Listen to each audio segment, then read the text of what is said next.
Hey everyone, you're listening to Nerd Boys Comic Book Blog. I'm Marco, and today I'm joined by Damon, and today we're discussing C2E2, our experiences, the fun that we had meeting new people at panels and signings, all the Artist Alley things, and just generally our feelings about C2E2 and all the news coming out of it, and everything that we loved. I hope you enjoy this podcast, and if you're new to the channel, make sure to leave a like, comment, share, and subscribe for more great videos. And without any further ado, let's get into it. So yeah, we were at C2E2, the Chicago Comics and Entertainment Expo. Yes, we were at C2E2 this past weekend, and I went to a bunch of panels, saw a bunch of people I'd never met before, and a lot of people I admire a lot. Yeah, we both did. We had the joy of meeting Brian Michael Bendis together. And I know the internet is not Brian Michael Bendis' favorite, aren't full of his fans, but you guys are wrong. I think around Avengers versus X-Men, that's when everyone turned on Bendis. Which is weird because he didn't write that by himself, did he? Yeah, no, he wrote it, but I don't know if it was editorially. It's weird because I like Avengers vs. X-Men. It's a perfectly I think it's a good story. It's gotta feel what moments that's questionable. It's more questionable than your usual Bendis stuff. It's I guess. But he's still one of my favorites. Yeah, no, I think for me it felt like a big blockbuster movie kind of event. What's a good enough reason for them to fight? What's happening? What are they having? What's everybody want? I actually liked some of the tie-ins. I didn't read every one, though, because I refused to read every tie-in. But I cared enough about the story to finish it. Inhumans vs. X-Men was boring as fuck.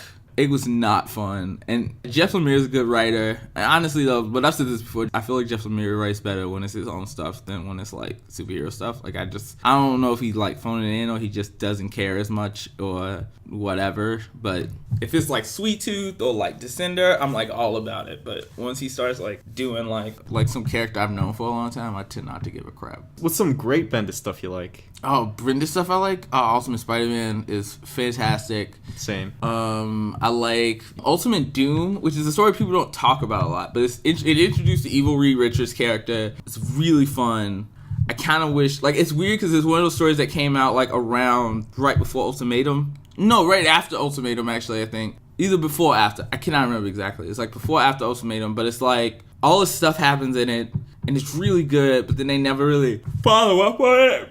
Because it's around that time, and that's when the Ultimate Universe was kind of falling apart. So a lot of cool ideas in it don't fall apart. They introduced Nova, and Nova's different. It kind of it comes from this stone from space, comes down and grants this kid powers, and then he's just living light, and he just shoots around. It's really sweet, and then it's all these little things. Ultimate Doom is a fun book, and it's drawn really well. It looks beautiful. What's another Bendis book I really like? Alias is fun. It's good. It's dark. For me, I think it's a New Avengers. It's the one book that really got me into the Avengers. And it came out 2003 all the way up until maybe right before Avengers versus X-Men. So there was a good 10-year span of really good Avengers stories. Yeah. And then he also worked on All New X-Men, which a lot of people kind of hate on now because I like the All New X-Men, actually. Yeah, I do too. It had a pretty good run. It was 30-something issues. Guardians too. The Guardians of the Galaxy run that he did before, and Jerry Dugan was doing it. It's really good fun, and it has a lot of cool stuff in it. Yeah. He was also the architect of every event from 2004 up until 2012. So it was even 2013. I think he did Age of Ultron. Also Civil War 2, which we're not going to talk about. Civil War 2 it's not the best. I feel like Civil War 2 should have been played a little bit more. It would have worked a little bit better if it was I feel like certain events need to be smaller. Literally this is one comic. This is one or two comics. It sets up this idea that affects the world, but it's not supposed to tie into everything necessarily outside of the idea of them being able to predict the future and choosing sides is such a cool concept by itself, but feeling I have to keep up with every single issue instead of just following the stories I've been following, except now it affects those stories. I kind of read it like that anyways. I think I picked up a few of the actual issues of it, but for the most part, it was the books I was reading, and I like the way it affected those books.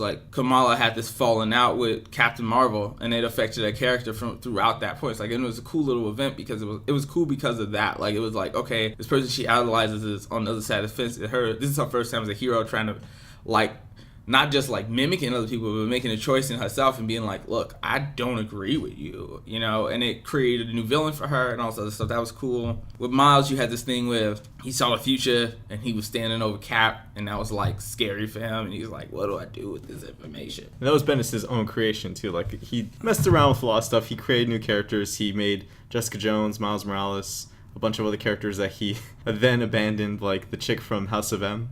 Layla Miller? Yeah. Yeah, the one she can like, she knows stuff. Yeah. And then he's like, I'll forget about her. And then at the C2E2 panel, he just introduces characters as plot devices sometimes, and if they aren't like Ulysses. Yeah, like Ulysses. Like Ulysses like disappeared at the end. Like, and we never see him again. And that's kinda it. You know, like, which is, I mean, it's not the best thing. Or like, there's certain stories about him I'm not a big fan of. And really, you know what? Honestly, that one doesn't really bother me as much as how the problem is solved. I would have done it differently.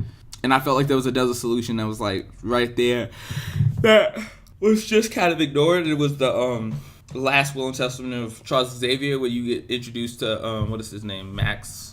Some character, he's like the most powerful mutant ever. He can like warp reality on a level that's retarded and can't control it. And so Professor Xavier like gets rid of his powers, but when Professor Xavier dies, Avengers vs. X-Men, his powers come back and he just murders everybody by accident. And it's like crazy, they have to like stop him and stuff, and I think it ends with him like killing himself or something. But like, I thought that should have ended with him like dispersing himself or something. Like, I would have just been like, why doesn't this person just make new people from himself and kind of disperses his power? Now you have these new characters that can kind of like twist it. Because the reason I don't have a problem with characters being left as plot devices is like, once the character's out there, they out there. So like, somebody can take that character and be like, oh, what do I do? Like Layla Miller is an interesting character because she's like, oh, Layla Miller knows stuff. Like, you can just bring her into situations and just like, she's useful, you know, all of a sudden, because she knows stuff. Yeah. What does that mean? I don't know, but it works, you know, because you don't know what it means. It kind of works.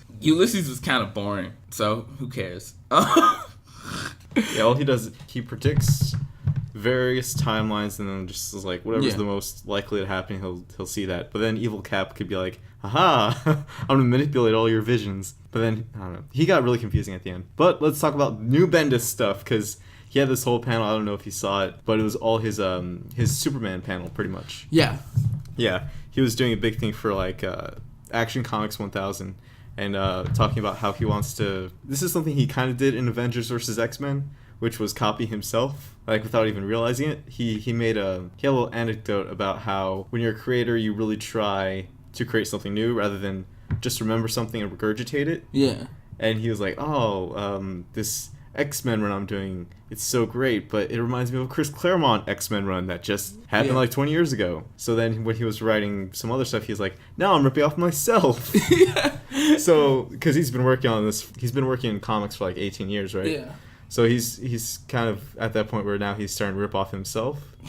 And with Superman, what he wants to do is not really like do that. He wants to find something that hasn't been told as a Superman story. Yeah. And his first thing is like Man of Steel, which has like a little preview in next week's Action Comics. Yeah. So he's talked to a bunch of DC editors and is like, has Superman ever done this? And his editor's like, if you write it and it's been done, we'll tell you, just write. And he just kind of has gone his own thing.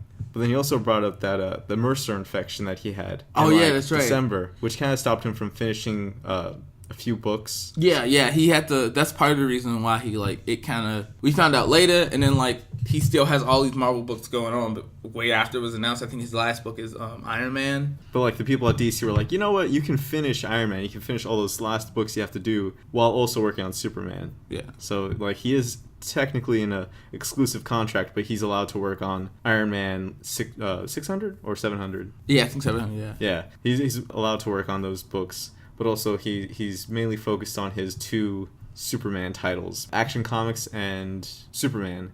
And they're not renumbering Action Comics. It's gonna be 1001 when he gets on. I like it. Yeah, I like it. I like that they are renumbering, because I was surprised they did that, because during Birth they just stopped. They was like, oh, we're bringing back all the old numbers, and I was like, cool, whatever, just don't do it again. And then they did it anyways. And then just like, oh, actually, we're still doing whatever. So it's just kind of confusing. I did like the part he was talking about in the panel with Mark Millar. I think he was talking about how he had that memo that he sent around to everybody at DC about the way Superman is vulnerable, like the ways that things that make him human. And I'm like, 7-page manifesto. Yeah, his 7-page manifesto, Superman manifesto. I'm really excited about that because I feel like that's one thing that a few people explore with Superman, but they don't really, and people haven't gone into. And I'm excited to see that version of Superman because people really do think about Superman as just the perfect person, and he's not, alright? You gotta try to be that good. You gotta question yourself some of the time, I tell you what. And Superman's one, he's gonna face some questions. He's gotta question some details and some things he's trying to figure out, So I think that's fine. I think that's interesting. I wanna see that, I wanna see it. I've had an idea for a while. I really think it'd be funny if they did a short Superman arc that was basically him versus Goku. Except Goku was a blatant, the character wasn't Goku. It was a blatant rip-off of Goku. Yeah. Like anybody who's seen it would be like, that's Goku. That's just Goku. This is just Saiyans. Yeah. I'm sure Ben is like, give it 3 storylines, and he'll be like, you know what would be really cool? Hey, Goku. I'll put Goku in here. No, that's my story. I'm doing that. Art by Jim Lee. I've been working on it too. Jim Lee did Goku recently. I thought that was really funny. He's like my first and only Goku. I was like kind of hurt by that. I was like, just do some more Gokus. He's so cool. Maybe Capullo could do Goku. Oh, I would love to see Capullo do Goku, actually. Yeah. That'd be dope. He'd probably draw a few Gokus, honestly. I wouldn't be surprised if Capullo was an anime fan. Jorge Jimenez, definitely, probably. Oh, Jorge Jimenez is definitely drawing Goku. Before we go on, Saturday was all panels for me. Saturday of C2E2, I went to, the Bendis Millar thing, straight to Action Comics, then to, the DC Universe panel, and then the Batman Tom King panel. So DC was Saturday was all DC panels. Yeah, Saturday was all DC, and I did nothing Marvel related for those 3 days. Yeah, no. I'm really hoping that Marvel shapes up. They will. It's weird because I feel like my favorite books are still going well. Cable. I picked up the new Cable book. I was really into it. Only thing I hated was there's a scene set in Japan. One, they go from Osaka to fucking what is that place? Not Hiroshima. Nagasaki? Not Nagasaki. I forget. They go from one city to the next in the same issue. And 2, they do that annoying thing where when they are talking someplace, it's everyone's got kimonos on, it's ancient Japan. You're it's modern day Japan. It's the future. It was the future of Japan. Hey, maybe it's a festival. You don't know. It's not a fucking festival. It's white people. I'm joking. It's just I don't know. I just hate when people do that. But other than that, it's such a good issue. It goes into his relationship with Hope, and it goes into his also he has this weird situation with things. So there's single books at Marvel that are still great. It's weird that everyone acts like Marvel's just bad across the board right now, and it's that's not plenty of great gems. You have Gwenpool, which got canceled, sadly. Yeah. I really liked Gwenpool. I know a lot of people are like, oh, she's just Deadpool, but a girl. Yeah, people didn't. Because people don't try stuff out. It's just, it's a lot. It's one of those books. I knew Gwenpool was going to cancel just because it's one of those books where people are they're just trying to, And on some level, yeah, but, they wouldn't have approved if somebody didn't think it was, somebody didn't come with a pitch that was a good idea. Yeah. You know what I mean? And most of the X-Men books are great right now. Blue, Gold, Red, Astonishing X-Men. That's good. I'm mad I accidentally picked up the second issue of Red again, trying to pick up the third one. I wasn't paying attention, so I still haven't read the new Red. But Red and Blue. I haven't really been reading Gold, even though I should, because it's got a lot of my favorite characters in it. But Red and Blue are great, even with the addition of some X-Men characters. The ones that shall not be named, because Damon will go on a rant about that. But I mean, Polaris is becoming important, which I'm digging. I'm just Polaris. Let's do this. And then New Zorn is there. Yeah, I'm so curious about who New Zorn is. I don't know what's up with the Zorn mask and the mantle and why it switches places all the time. But it's been Magneto and Jean Grey and who else was Zorn? Ultimate, who was Zorn? I feel like it was Ultimate Comics, it was like, it might have been Jean Grey, but it was somebody else, actually. I don't remember who it was. So I wonder who Zoran is now is the question. But we'll find out eventually. We'll find out. Give it like 12, 18 issues. Yeah, exactly. And I actually really like the time displaced X-Men. Like, oh yeah, actually they're doing a big story arc coming up called Extermination. It's gonna deal with the time displaced X-Men and maybe getting rid of them. Yeah, they're gonna go back, which I think is fine. Like, I like the stories with them so far. I like all the stuff they've done. I like how much they've changed them and like had them go through stuff and fleshed out those characters a little bit more. Like, Jean is a lot more interesting to me now. That version of Jean is really cool because I wasn't a big. I've never understood why Jean was such a big deal for people. Mainly because my introduction to Jean was mostly the animated series, and it's so hard to do my powers. And you're just like, okay, Jean, calm the fuck down. Why is everybody acting like she the best woman in the whole world? She not that great. Yeah. Like, Scott. Well, if you read Chris Claremont Jean, she's actually way better as Chris Claremont Jean Grey. Probably. Yeah. Like all the 80s is like good Jean Grey, and the 90s it's when her costume changes and then she becomes like, oh, I can't control the fire inside of me. Yeah. So like that in the animated series, that's how she was, and I was like, nah, I don't like this. But Phoenix is cool. I like Phoenix. Yeah, Phoenix is cool. Actually, yeah, what they did, the first bad guy at X-Men Red is cool. I'm like, yeah, they like brought back. I'm not gonna give it away, but you know. Yeah. You've been reading it. You know. People have been reading it. They know what's going on. Hey, they know. Yeah. They know. Do you want to share your fan out moments of C2E2? Okay, first of all, me and Marco met Bendis. Both of us freaked out. It was awesome. Bendis is nice as hell. I don't care what anybody says. I don't care if you don't like Bendis as a writer. That's fine. People aren't gonna like things that people write. But as a person, he is A grade plus person. He is awesome. He made me feel like he made, I don't know about this, but like for me it was like we were really excited about meeting Bendis. I felt like he was happy we were excited to meet him. He wasn't like confused by it or like I gotta keep my distance or like it just felt like he knew how to deal with our excitement and he was happy about us being excited and just let us be excited, you know. Yeah. And it was like cool. Like this person it just felt like he appreciated the fact that we were all like, oh my god, you like helped us get into comics and it means so much and blah blah blah, like all that stuff that you say to people when you meet these people that you look up to. And he was just like really chill about it, and I was like, this guy's the best. My other favorite moment, and which Marco was also there for. So Marco and Andrea are like over there, and I like had just gotten to the con. I was like running around on Saturday trying to find everything, and at one point I was like, oh, I gotta meet Chris Anka. And I knew Andrea had seen Chris Anka like the day before, right? So yeah, she saw Chris Anka all 3 days. Yeah. So like I was like I saw Andrea, I saw Marco. I'm like, Andrea, where's Chris Anka? She points right behind me. Chris Anka's just sitting there with like fries right in his hand, just like hey. Yeah. Raises his hand with like a mouthful of fries, like here.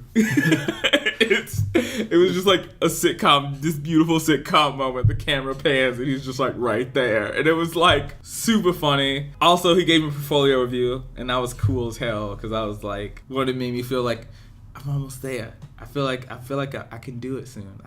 I'm gonna be one of them. I'm gonna be one of the. You're gonna be an A1 artist someday. Actually, I was looking back at me and Andrea last night. We're looking at Chris Anka's like art from like 4 years ago, and she's like, he's gotten a lot better. Yeah, like just 4 year span of like looking at like Carol and then looking at Nico and Carolina. It's like, oh, this is way better. Yeah, no, everyone's like that. I think this is a really interesting thing that people don't really notice because when you get to a professional level, there's certain things you just got to know how to do. But you're still improving. And like, so like, especially in American comics, because you don't see somebody go from the same series for multiple years. Usually people like, they'll do something here or there. And when you first start out, you do like backups for somebody, or you do like an issue for this book or whatever. Then you do like one here and one there. And then you'll do like this. And then like eventually you'll get like a whole series or whatever. So like, people don't really think about you until you doing a favorite book, basically, you know? Yeah. And then they're like, oh, I love this art, you know? Let me look back at what they've done before.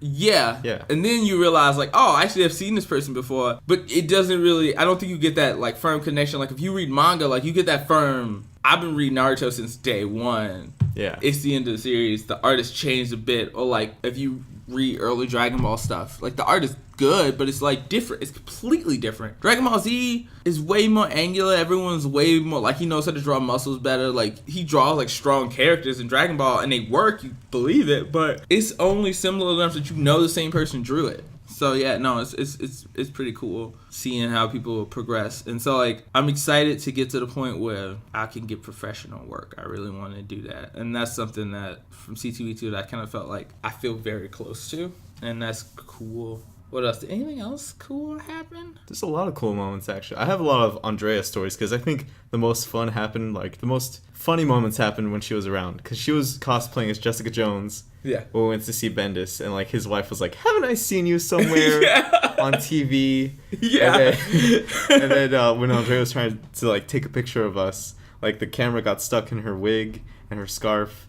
And Bendis is like, "See, this is why Jessica can't do, like, she can't be dressed like this. It'll get in the way of her professional career." And then when she met Chris Anka, she was dressed like Nico, Monaro, like his design of her. And he was like really digging it. He took a picture for Rainbow Rowell. Yeah. And like they tweeted it out. Yeah, he tweeted and put it on his Instagram. It was pretty sweet. Yeah. And then the third day, what happened? What was happening the third day? The third day was just like a bunch of people like bumping into her and be like, "Can I take a picture of you?" Because she was Kiki from Kiki's Delivery Service. Yeah. And like a few artists got it, and they're like, "Ah." But what else? Oh, Tom King on second or third day, Tom King signed her like Teen Titans Annual #1. Yeah. From the New 52, and Tom King looks at it like, "This is the most bizarre thing anyone has ever asked me to sign." He had to look through for his name. She's like, "I did do this." I did do this. This is the thing I wrote. No, okay, it was the second day because it was right after the Batman panel. And a bunch of people were like going up to like get things signed. Like, I don't have time to go to your table, so I'll just get it signed here. And then he was looking at Andrea's like, "What is this?" And then he was like, "I'm going to sign on Superboy's forehead. Fuck that guy." And Tom King is way more chill in person than I thought. Like, he swears, and I'm like, "Oh, this guy's cool." It's so funny because I thought Tom King wasn't going to be chill. Who wasn't chill? So like, if you go to when you go to cons, especially the big ones, and you guys probably know, but like, if someone's really popular that year, they have to do a lot of panels and stuff, and they're like not at their table all the time. So like, they'll have a guy or it'll be like a friend or their girlfriend or somebody there watching their table. The guy watching Tom King's table was so weird. Well, it wasn't even just Tom King. It was Tom King and Clay Mann's table. Yeah. They were like, they had tables like right next to each other. And it was great. It was one point, he's just like, it was a guy that was like in line, like right behind us. He was kind of looking at stuff. He's like, "What? Bro, what are you doing? What's that?"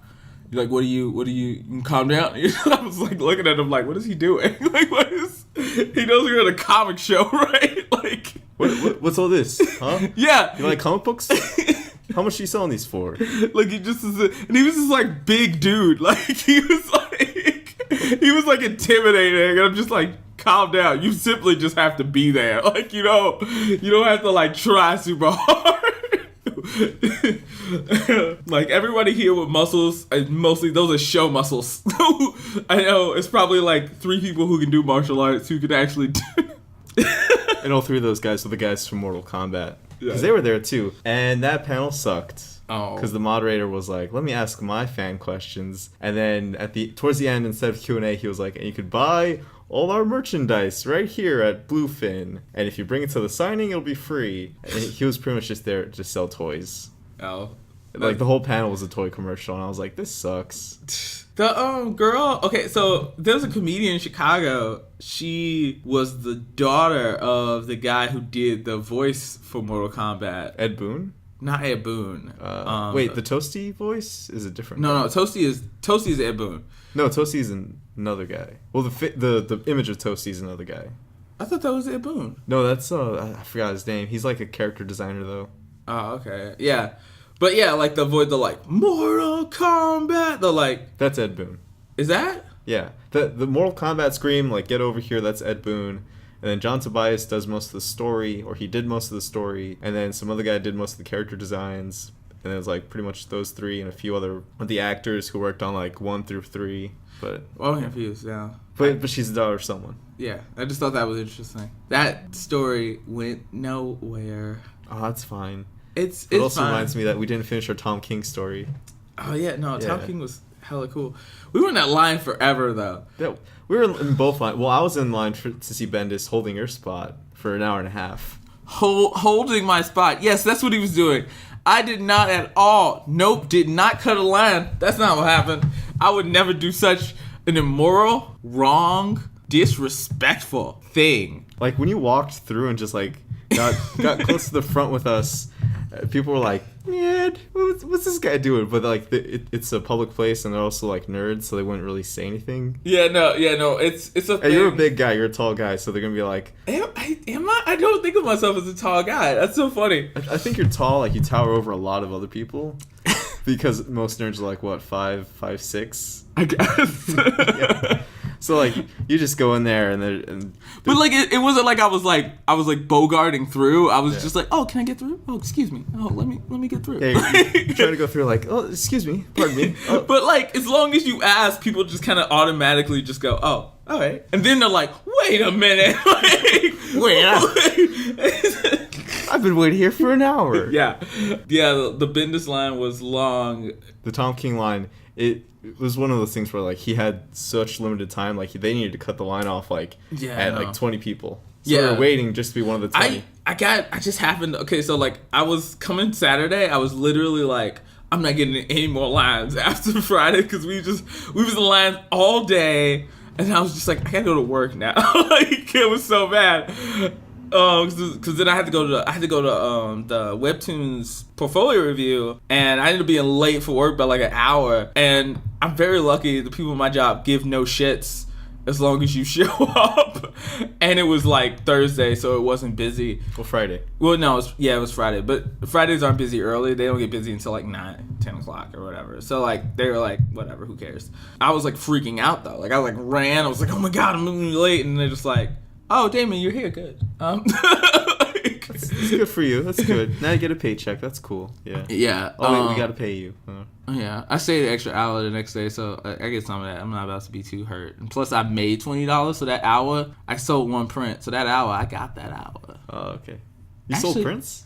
Oh, yeah, you did. I sold one print. I was at a Gene Haas table, and Gene actually said I could come back, which is cool, because I might be at Gene Haas table again. So next year, which would be really sweet. If I don't get in and I get to do Gene's table again, that'd be fun. And then I'll try to have all of the books I've been working on this year. I want to do another mini, but that's another thing altogether. I'm going to do another mini because there's a poster that I have that I sell that no one ever buys because I don't think they understand the context of it at all. It's a character that me and my friend came up with a few years ago. We really wanted to do a comic of it, but then we just ended up not doing it. And the point is life is confusing that way. And if I did a mini, everybody would be like, oh, I can get this. At least in Chicago, people be like, oh, I saw this at Graham Cracker, or I saw this at Challengers. Yeah, that's always fun. I mean, that was another thing at cons. So like, I always feel so lame, though. It's weird because I feel lame even bringing it up, but, like, I know a lot of people.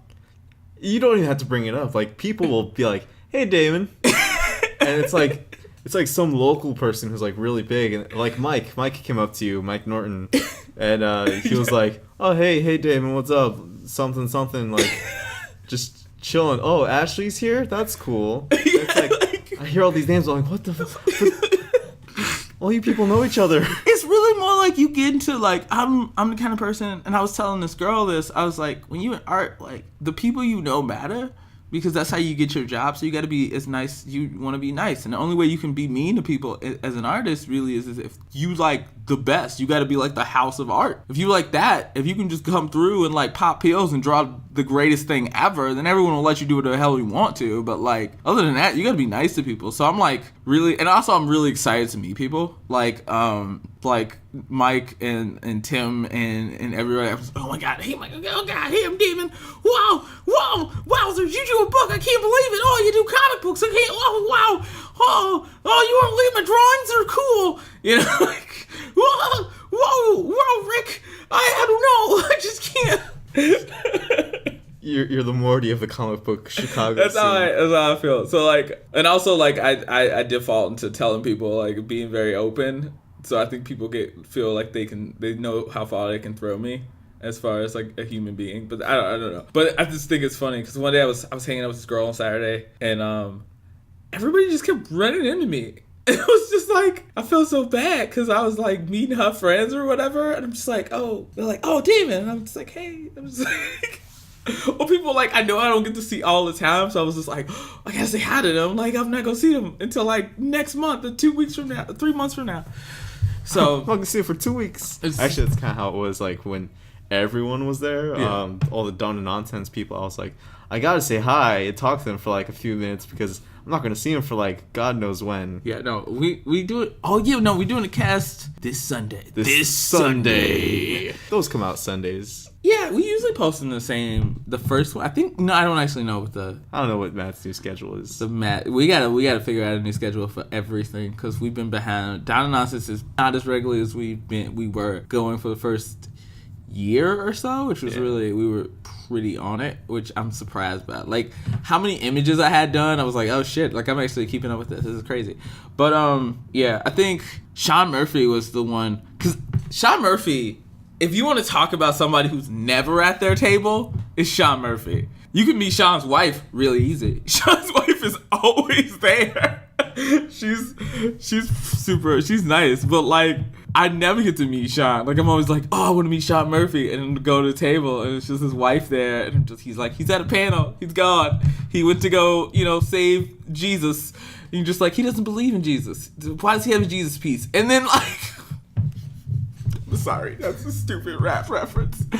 So I saw the line and I was just like, oh shit, I don't want to be in any more lines, but it's Sean Murphy. And I looked in my bag and I had my white Knights, and I was like, I got my white Knights. And I had like the first one too. Like I grabbed like the first one from home, and I was like, I gotta get these signed. So like I got them all signed. Yeah. I got like the last one signed, and I think either the first one or like the third one or something. Like it's a weird number of them. It's not like I have them all, but like I'm weird about like when it comes to shows, getting stuff signed is mostly for memorabilia's sake for me personally, and not because I take terrible care of my comics. But yeah, and like I was just like, oh man, like this is quintessential Batman, and it's so great, and are you gonna do more books in this universe? He's like, yeah, the next year, and I was like.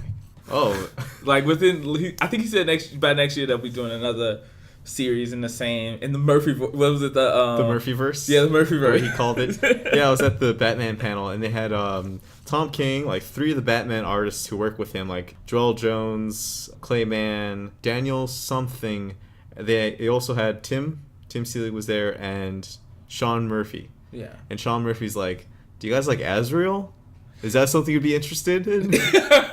And like me, I got happy. I nudged Andre. I was like, I like Azrael, but I didn't want to be like. You are one of the 12 people that like Azrael. I'm one of the 12 people, and one of the 2 people in the room that was like, yeah. I love that. Just imagine you be like, yeah. Expecting like everybody else to be like, woo. Everyone's like, no, Sean, we do not like Azrael. Like, we put up with Azrael just like we put up with no people love Stephanie Brown. I was gonna say just like we put up with Stephanie Brown, but people love Stephanie Brown. There's so many people who like love Cassandra Cain, Stephanie Brown, Tim Drake, like a bunch of like not really higher tier Batman supporting characters. Cassie Cain is the dopest. Okay, Cassie Cain, and not just because of some weird fetishy nonsense, because she's fucking cool. She doesn't speak, and she's like a ninja. It's awesome. All right, yeah. And the whole Batgirl suit was dope. She had a mouth open. It was awesome. It was awesome. And yeah. So that was. I'm actually hoping. I want to see his version of Cassie Cain. I want to see his version. I'm curious if Tim is in the universe, because they talked about Jason recently. If you caught up with it? No, well, no. I am caught up with it. It's just 8 comes out soon, and we should do a whole episode on the whole series. Yes, we're gonna do. Yeah, I think. Don't you want to change the format a little bit to like, so we just like cover a whole. We discuss a whole. Yeah, that's the whole thing. I was gonna whole arc and stuff. When the whole arc finishes, we're gonna talk about it. We're gonna talk about that. Super Sons, when that finishes, we're gonna talk about the whole thing. Yeah. I just finished like Captain America 700. Me too. And I don't want to clap on the podcast because it might be really loud for headphone clap users. Sound. Yeah. Or high five. That's what I meant to say. Yeah. But that whole arc that Mark Waid did, I kind of want to talk about that because it's ridiculously dumb, but also ridiculously Captain America. It's literally the best Captain America filler story I think I've ever read. Like, in terms of filler. Yeah, like it's not really consequential to anything, but it's just really cool. I was just thinking, I was like, oh man, it's so Captain America. Like, it's so good. It's just a placeholder, and the story arc after that is set in the future again. And it's another placeholder until Ta-Nehisi Coates comes on. Yeah, and that one actually, I think it deals with Captain America's like great grandson or something like that. Yeah, like 300 years from now. Rick or something. Rogers, I think is what his name was, or something. That's weird. Rick Jones. Maybe it was. Maybe I was wrong. I feel I'm throwing a name out there that I think was right. It was some boring white guy name. It was like Rick Rogers or something like that. Makes sense. Like alliteration. I gotta stop being prejudiced towards white people. They good people. I have so many white friends. You guys know Matt. Simon's like your best friend. Simon's he's one of them. He's up there. Simon's your token white friend. Simon's fun. I have actually a ton of white friends. So many white friends. You don't even know them all. Yeah, I don't actually. Do you want to hear? So I heard a lot of Batman stuff. I kind of want to share it with you. Yeah, share it with me. Okay, so the wedding takes place in issue 50. The same day, there's Catwoman #1, which is written and drawn by Joelle Jones. I keep saying Jolene. Joelle Jones, and she was really excited about the book. And I think this is ongoing, because on the screen it was like ongoing Catwoman series, and everyone like lost their minds, especially when they revealed the cover and everything. It was like, whoa, because she's still in the dress and all that stuff. Along with that, they announced, not really announced, but they showed more of the next Nightwing run, which is kind of like based around technology. It's like a Black Mirror episode. Oh. It's like it's funny because Nightwing or Dick was Batman in a story arc called Black Mirror, like right before New 52. Yeah. But anyway, it's like this computer program thing that's like attacking Dick and trying to find out all the secret identities.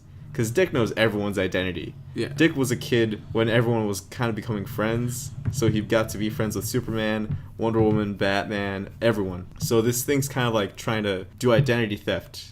And it's also an enemy that Dick can't punch, because he's all like punchy and has his batons. So the guy, Jordan something Jordan, he's going to be on that book. And Tim is currently working on all the wedding spin-offs. Oh, really? For Batman. He's going to be doing 5 spin-offs. Each one has like a really cool cover. You can combine them, and it's the wedding reception. And it's doing with like how different characters are reacting to the wedding. It could be like Damian, Barbara, Dick, and the last one is actually Harley Quinn and the Joker.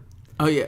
Tell me about the story, the jokes that you were talking about this. DC Nation #0 it's only 25 cents. It has 3 stories. One is a Bendis story. One is like, I think, Scott Snyder, Justice League related. And then the last one is Tom King Batman. And it's the Joker arriving to some guy's house. Through the mail slot, he's like threatening, hey, let me into your house. And they're sitting there, and the Joker's like, I just realized I don't have an address, like a physical address. Batman can send his wedding invitation to me, but if I wait here, I can get the invitation.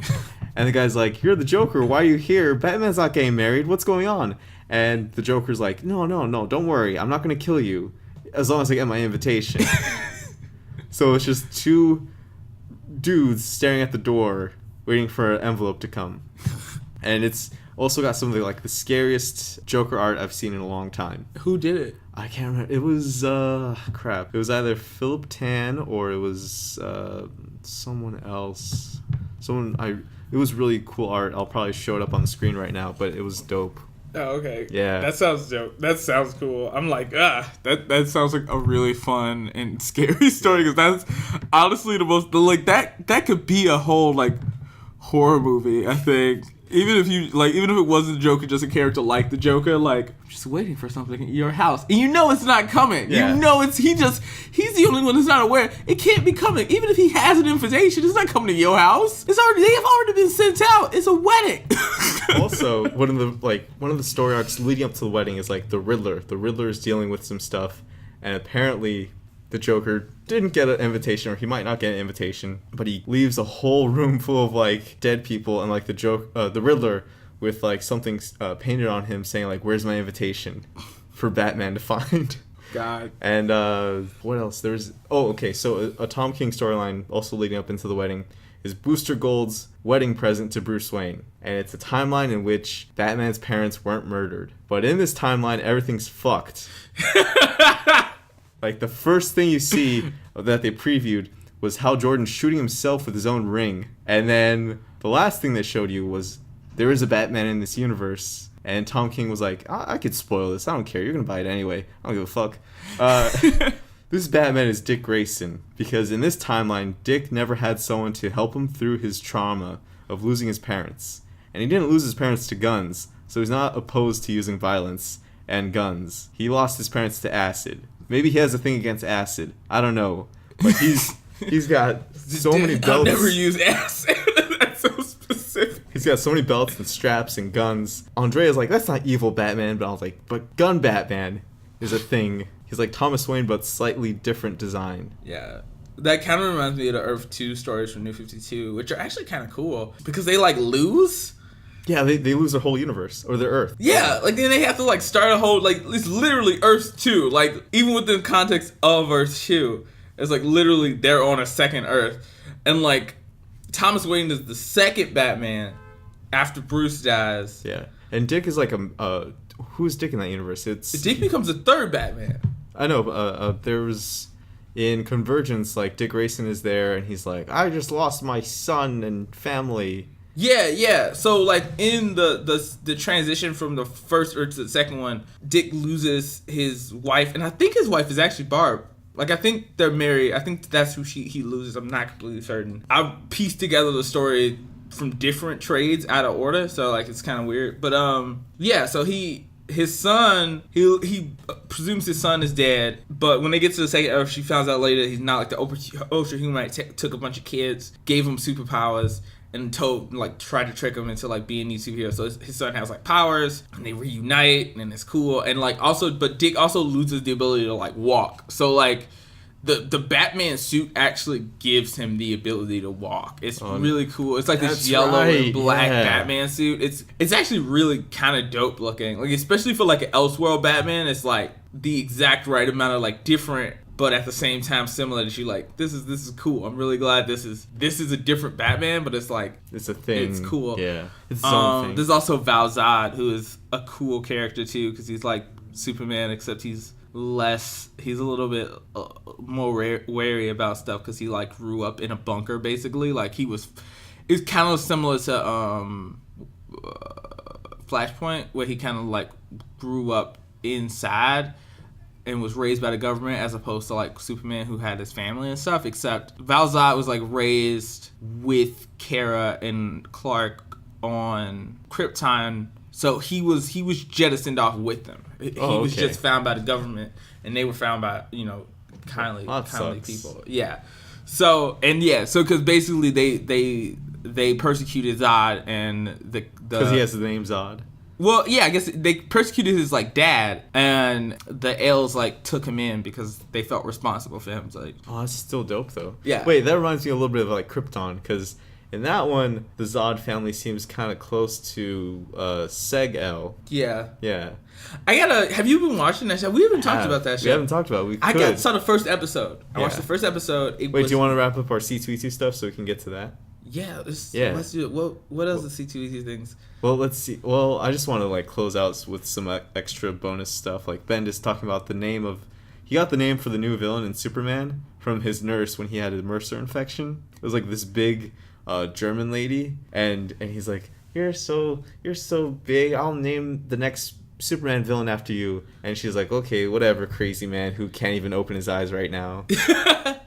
So he did it. I love that. Yeah, but then there's a little bit more. Like, apparently the nurse or the doctor, nurse or doctor, I can't remember, but she Googled Bendis, and it was like Brian Bendis, and found out he is gonna write Superman. So then she comes to him with a drawing like this barbarian chick with like a metal bikini and a sword, and it's like, draw me like this. And he's like, the character's already drawn and they look like this. And she's like, it looks ugly.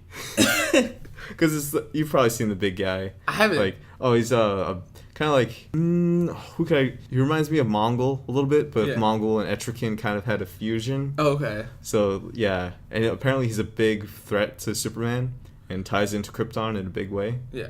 So it's like, oh, wonder what retcons he's gonna Oh pull. yeah, there was they were talking about, I don't know if it was, I think it was a sci-fi, no, it wasn't a Sci-Fi Wire interview, it was a different interview, but he was saying that he basically the only retcon that he really is doing is that like the destruction of Krypton was somebody's plan. So it's like this guy planned that kind of thing. Yeah, it's gonna go back to like something, which I don't know if I totally like the idea of Krypton's destruction being orchestrated, or if it was just like from hubris.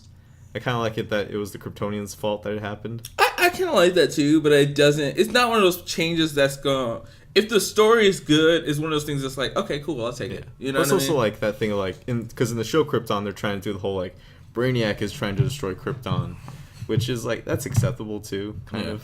But as long as Krypton gets destroyed by like, the Kryptonians or Brainiac, that's fine. I was surprised that I actually liked Krypton. I mean, Sigel was like, man, he's alright as a character. But so far, I actually kind of dig the show. It's like I'm surprised I like this. I'm interested in seeing where it's going. I only watched the first episode though, so you haven't seen anything past it. Yeah. But we were talking about C2E2 stuff. The other thing, I really loved the Miller Bendis back and forth, and the idea. One, the story about Bendis's daughter is better than the first one. The first one is Miller's daughter. Miller's like, oh yeah, I bet you guys in Sci-Fi Wire that Jim Caviezel's gonna be Superman. Bet you $1,000. And so like it becomes this like thing where they're just like the creator of this new book, Kick-Ass, is gonna do. So like he paid $1,000 for it, and everybody's like mad. I love that. I was like, that's fantastic. I also like the idea that like, but the funnier story is, so Mark Millar is like really excited because like his youngest daughter is into comics. Like she's like making comics. She's making her own comic books. He's just like, oh cool, like. Mom, and she's printing them off their own home printer, and he's like, what? Yeah. He's like impressed by this like girl making comics, and so they go to this wedding, and she like sells the comics for like I think it was like a quarter. Yeah, like a quarter. She ended up making like £60 from it. And like he's like, why'd you sell it at the wedding? It's just like, then they have to buy it. And they have to buy it. And I'm like, so he just made another one of him. It's so funny. It's just like, that's the best thing ever. I think my favorite story from that, because I was actually there in person, side story to the side story. I sat like across the aisle from Bendis' wife. Yeah. So while she was recording, like I was kind of gauging her reactions to like Superman stuff. Yeah. Because like there was one person who was like, how Jewish is Superman gonna be? Yeah. In the upcoming story arc, and she was like busting out laughing. And then there's another part where Miller, he was talking about how he pranked Bendis so badly one time. Was this in the video? It might have been, but I didn't get that far. Okay, so Bendis has this idol that he loves. He's like the equivalent of him to us, pretty much. Yeah. And Miller pretends, like this is back when like anyone could have like a Hotmail account. So he put the dude's name, like 1940 whatever, at hotmail.com. Emails Bendis and is like, hi, I'm such and such. I really like your work. I was thinking of writing Spider-Man with you, but I don't know if I could handle the character. Can you give me some pointers? And then Bendis is like freaking out about this. And like Miller can like sense how much Bendis is freaking out. He gets a reply back like, yes, I'll do it. Give me some of your ideas. And Miller's like, okay. And then he sends a bunch of bullshit about how the Clone Saga never ended. It's been going on forever. Amazing Spider-Man, Web of Spider-Man, Spectacular Spider-Man, Sensational. Every book is a different clone. And Miller just keeps bullshitting. And then Bendis is like, fuck you, Miller. Like, he sends back an email and says, fuck you, Miller. That's so funny. And then years later, when Bendis actually got to meet this person, like someone... Is it Walt Simonson? No, it wasn't Walt. It was someone who's not into comics. They're like just a regular writer. Oh, okay. And years later, Bendis got to meet this person because something was going on. But he was like down the hall, right? Yeah. And someone's like, hey, such and such is down the hall. It's like, fucking Miller. Tell him I'm not going to fall for it this time. And then the guy's actually there. So he gets to meet his idol. And then like there was a third time where it came up where it was like something was happening. He's like, if this is Miller, like he was paranoid about it up until like a few months ago. Did anybody ask about the Kitty Pryde movie? No, I was surprised. Most of the questions were like back and forth. Like one's a Bendis question, one's a Miller question. Yeah. So it was like people focused more on Superman than anything else. Oh, okay. I was kind of thinking of asking a question, but I was like, man, there's so many things to ask. Like Superman, the Miles Morales movie, the Kitty Pryde movie. Yeah. What's the next character after Superman? What are you gonna focus on next? Yeah. And it was just like, by the time I would have gone up there, you should have seen how long the lines were for questions. It was we were in the biggest hall at the convention. Yeah. The line was like 2 aisles of lines that turned. So I was never gonna get to ask my question. Yeah. Oh man, I'm surprised nobody asked about the Kitty Pryde movie. But I think it was funny. Panels. Andrea was sitting in front of CB Cebulski. Yeah. Because... And yeah, I saw that part too. He was just like, CB's over there. And I'm just like, this is what he was talking about. Yeah. Andrea was like sitting in front of CB Cebulski. And I was like, that is CB Cebulski. That's crazy. I'm not going to talk to him. I don't even know where to start. Yeah, no, you should talk to him. You should have been like, hey, CB, I want to write comics. And you would have been like, I don't really want to write comics. But, you should, I don't know. Do you want to write comics? It'd be fun. I don't think I could handle any Marvel or DC stuff. I wouldn't. Nah, you could. Other people write comics and no one likes them. You could no, also. But I wouldn't like. Also write comics that no one likes. You can do this. I could be just your average plain Joe. Who's its face? I don't mean that in a mean way. I mean that like you can just, if you make something, just make it. It'll be whatever. If someone likes it, then they like it. If they don't, they don't. I think the one character I want to like kind of would want to put focus on is like Sam Alexander, because he got canceled twice or like 3 times at this point. I was like, people just aren't as like Nova as a whole concept. People like, it's not a ton of Nova fans. Like I don't know that many Nova fans. Is there even a Blue Beetle book right now? I don't know. There was. Yeah, there was. I don't know if it get canceled though. I don't know. I I don't even know what character I would write. I would want to write my own story, and then like if it just so happens like they would be like, hey, do you want to write this? I'd be like, sure. Yeah, write your own story then. That's what you do. That's what business I'll make a new DC character. I'll be like, no, the Karate Kid from Legion of Superheroes. I'll have a solo series for him. I really want to do. I want to do a Star Sapphire and the Teen Titans. Like if I had the Teen Titans run, the character I would add would be a character who was a Star Sapphire, because one, I don't know who hurt Jeff Johns, but like Star Sapphires are like always have a bad connotation, even though the concept behind them is love, and you're like, what? Why is who like hurt you, Jeff Johns? Yeah, like even the entity is called the Predator. What? Like that's not love. That's rapey. Why do you like? Who hurt you? Like why? You deserve love too, Jeff Johns. I know somebody love you. We love you. Like, and it's good. It's not bad. One of the most awkward questions that was asked was at the Batman panel. What? Tom King was asked, so what happened to the 3 Jokers? Like, he looked at his editor and was like, can I say anything? Right? Like, what are they gonna do? I know, right? They haven't brought this up since they, like, introduced this concept. And we like, oh my God, what is it? But that's one thing that's irritating. That's one thing I hate when people went to ask questions. I never told you about this. I went to see Kick-Ass when it first came out. And I thought the person was gonna ask a stupid question. That's a great question.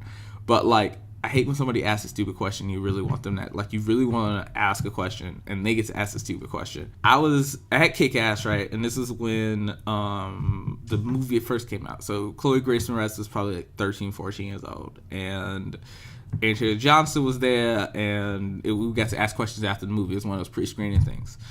And I was like, I really want to ask this question about, like, how do you know you made a good scene? Like, when you watch the movie, is it like, do you know, like, I nailed it? Or is it in the moment or whatever? This guy was just like, he's got to be at least as old as I am. I'm like 18, 19 years old.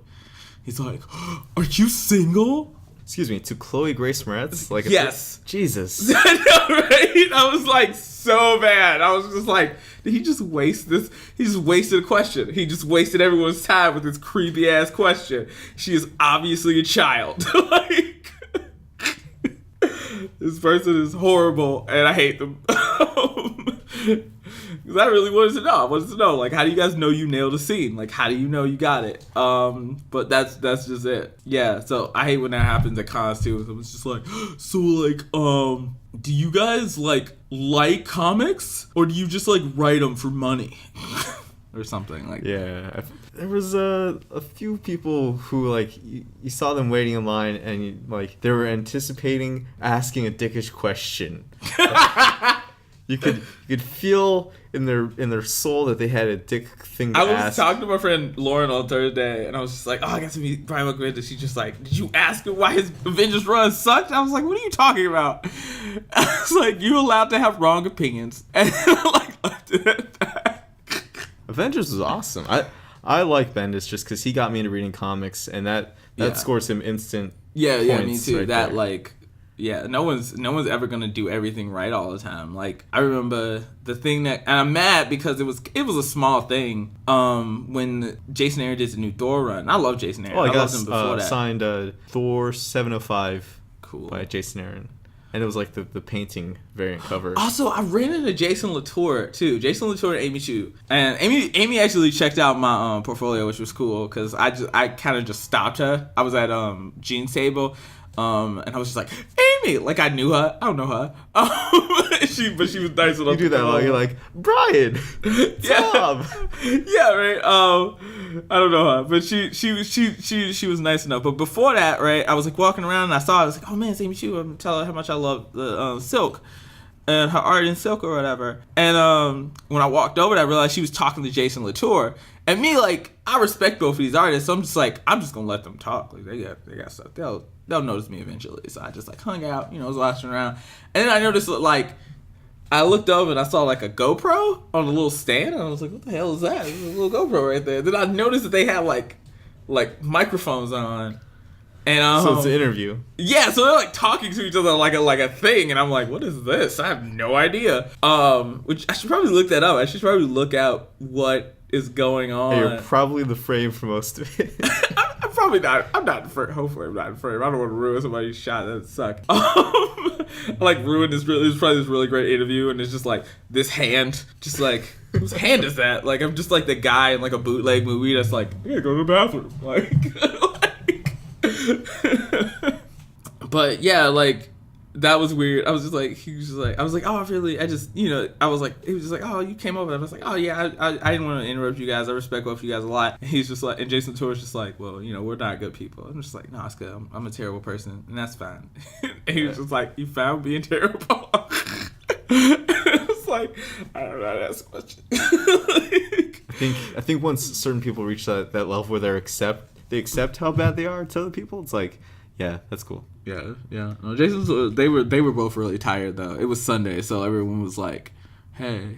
I think everyone was tired. Like everyone's just walking around like a zombie. No. So Sunday is like it's fine, but it's just like and I feel bad for the Sunday people. If people come specifically on Sunday, like people come with their kids and stuff, because then I think people kind of come off as jerks, because like especially like artists, I like tend to be very like weird anyways. So like when you're tired, it's like not good.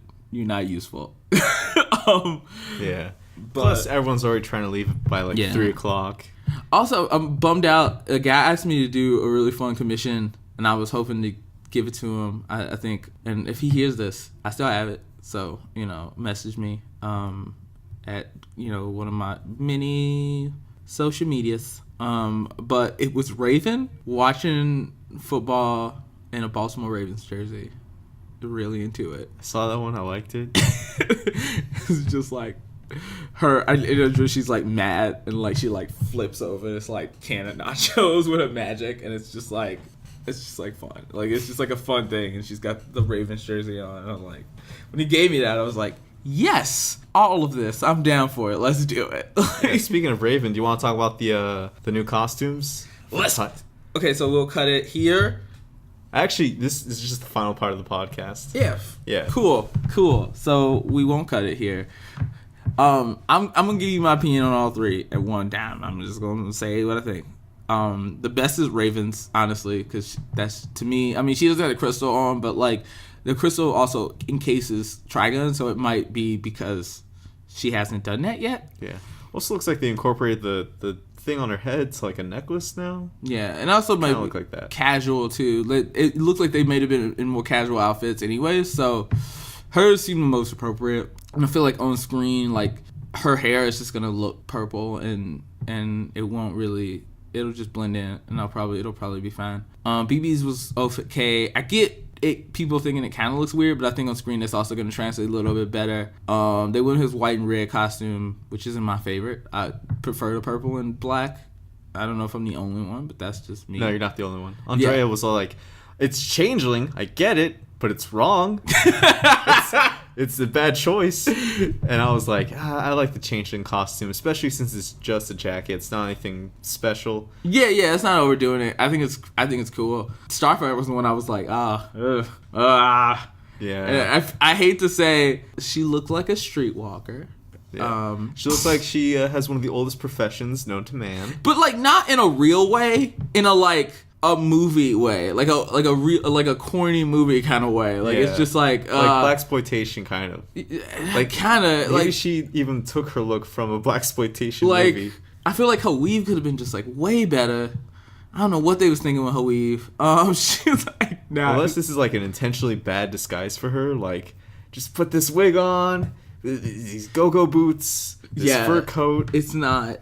I mean, it's not. I mean, if that's the case, then it might work. I mean, I think her hair is the only thing. I'm not a big fan of it. But that might be better on screen, too, just because, like, it has to be bright when you're working with, like, lights and stuff like that. Yeah. Like, that stuff tends to be brighter. And I remember people... But then again, when people were talking smack about the Flash costume, I was like, it looks fine. Yeah. So... I didn't have a problem with that, even when it was the weird on-set photos. Everyone was like, oh, the Flash costume was terrible. I was like... No, most of the Flash costumes look really bad on set, but then, like, a few months later, the episode comes out. It looks really good. And I thought it looked fine on set, though. When they first showed the on-set photos, no, I'm thinking about some other costumes. Like, the Flash one, the red one, that's fine. But the yellow one kind of looks funky in daylight. It does look weird like, in both daylight. Wally's and, like, Reverse Flash. Yeah, when they first showed it, Wally's did look weird. It looked way better on screen than when, what's the name? Reverse Flash, too, actually. Reverse Flash looks really cool on screen. Like, I don't even know why that's so different. It's because they get, like, really... They have the lighting. Yeah, the lighting effect. So I think showing in the proper way. I think Ray and BB are gonna be fine once the show actually starts. I just don't know if that's like Starfire's costume throughout. I think that's gonna be a thing. But like, well, I think because we already have images of Robin in costume, we have Hawk and Dove in costume. I think we're gonna have everyone having an official costume later in the season. Like, they have to earn that moment. It's like the Daredevil moment. Like, Daredevil didn't have a costume until the last episode of the first season. They took too long for that, though. Yeah. I'm going to be honest with you. They took way too long for that. But, like, if you're going to break this season up into, like, 3 acts, last act, Starfire's in costume, Raven has, like, a full-on cloak thing, Beast Boy, he can have, like, a kind of like a jumpsuit, maybe, or just at least, like, full-on green skin, or maybe it's, like, a gradual transformation for him. The thing about the whole green skin thing is I never really expected them to do that. I was like, are they going to go for a green skin? Because it's too much time and makeup. Yeah. Honestly. And I think if they're really trying to make like a teenage drama out of this, I don't think they want like all these freaks, like Raven with her pale skin, and then Beast Boy with his green skin, and then Starfire with orange skin. I think they just want them like to look like normal people so they can like go out in daytime. Yeah, like there's something with that too. Like I don't think it hurts that they don't have like the same skin colors or whatever. Like I think that's fine the way that they look, because I mean it doesn't mean that BB's not gonna turn green when he turns into animals. I'm curious how that's gonna look. I mean, it's gonna look alright. I mean, if you're trying to be incognito, I think it helps that you're not a green bird or a green dog. This is true. Then like there's only a few animals you can turn into without being noticed. Like it could be a frog or a turtle. Maybe even like, I don't know, what's another green animal? I'm already out of ideas. A snake. You can't really be a green bird or a green dog or a green cat. Okay. Yeah. Or a green monkey, like the one that turned him into Beast Boy in the first place. Is that his origin in the comics too? Just a green monkey bit me. Yeah, a green monkey. If it, Green Monkey bit him, then they tried to give him a cure, then it didn't work, and then something. It was convoluted. I prefer the one in Young Justice. I think it's amazing. Yeah, but I think we're running out of time. You got to go to work soon. Yeah. So we're going to end the podcast right here. And we will see you guys. Remember to like and subscribe. Also, tell us what you guys think about the new Teen Titans costumes. Are you guys excited about Bendis writing Superman? Are you not excited? Are you excited about the wedding between Batman and Catwoman? Better be. You better be excited. I'm excited. Are you excited about Batman White Knight? Because we're going to talk about it within like a few weeks. Yeah, tell us what you're thinking about White Knight. And yeah, see you guys later. Peace.